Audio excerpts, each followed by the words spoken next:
This is Real News Media TV, coverage you can trust. Please like, share, subscribe, and hit the notification bell. Select all for daily news updates. Woman among 8 held in St. James, 3 high-powered rifles seized. 8 people, including 1 female, were taken into custody for questioning following the seizure of 3 high-powered rifles and an assortment of ammunition in Nelly Lane, Glendevon, St. James on Saturday. 2 AK-47 assault rifles, 1 AR-15 assault rifle, 4 Glock magazines, 2 of which were extended, 21 7.62 cartridges, 21 5.56 cartridges, and 33 9mm rounds of ammunition. Reports are that between the hours of 4:30 a.m. and 10 a.m., lawmen carried out an operation in the area where several premises were searched and the weapons and ammunition seized. 8 persons were arrested in connection with the seizure. Man slapped with robbery and gun charges.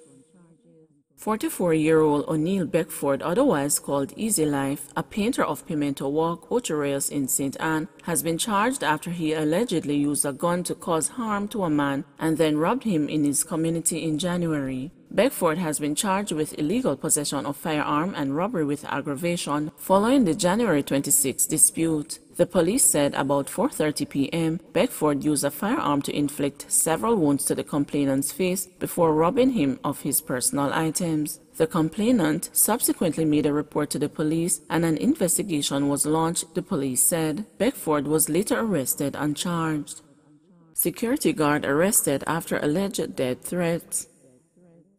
A security guard was arrested and charged with illegal possession of firearm and assault at common law after he allegedly used a gun to threaten to kill a woman during an argument on Oxford Road, Spanish Town in St. Catherine. He is 45-year-old Everton Angus, otherwise called Eva, a security guard of Angels Estate, Spanish Town in the parish. The incident happened on Tuesday, March 2 at about 9:15 p.m. The police said Angus and the complainant got into an argument during which he pointed his firearm at the complainant, threatening to kill her before leaving the area. The matter was then reported to the police and Angus was later arrested and charged.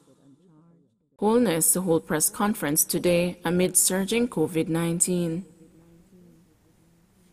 Prime Minister Andrew Holness is set to hold a press conference today at 5 p.m. from Jamaica House as the country remains in the throes of the COVID-19 pandemic, with hundreds of new infections and multiple deaths being reported daily. In its latest daily tally on Friday, the Ministry of Health and Wellness reported 695 new cases and 5 deaths. These numbers have pushed overall infections to 34,665 and 524 deaths. Jamaica had just under 13,000 cases at the start of the year, but the country has been experiencing a surge since February. During his budget debate presentation on Thursday, Holness warned of tougher measures to come to combat the surge. He noted then that hospitalizations currently exceed bed capacity by as much as 15%. The Prime Minister described the rising wave of infections as much larger than before and more dangerous in terms of threat to life because of the associated hospitalization numbers. This means that someone who needs to be taken in on a ward may not have a bed readily available and may have to wait. This places great stress on our already overburdened doctors and nurses. It potentially could impact on the mortality rate. More persons could die, Holness told the House. He also pointed out to a persistent positivity rate over 30%. Meanwhile, the current protocols in place under the Disaster Risk Management Act, which are aimed at containing the virus, are set to expire on Monday. These include an 8 p.m. to 5 a.m. curfew, a maximum of 10 persons allowed to gather in public, a 6 p.m. closure for bars, and a general ban on funerals. Church services have also been curtailed. Local Government Minister Desmond McKenzie tabled amendments to the DRMA on Thursday, and Holness announced that a joint select committee of the Parliament would review the amendments on the weekend with a view of having the bill debated and passed into law this week. Under the new Disaster Risk Management Act, persons found in breach will, among other things, be issued with a ticket. This would make the new measures more effective if we have this amendment in place, Holness told the House.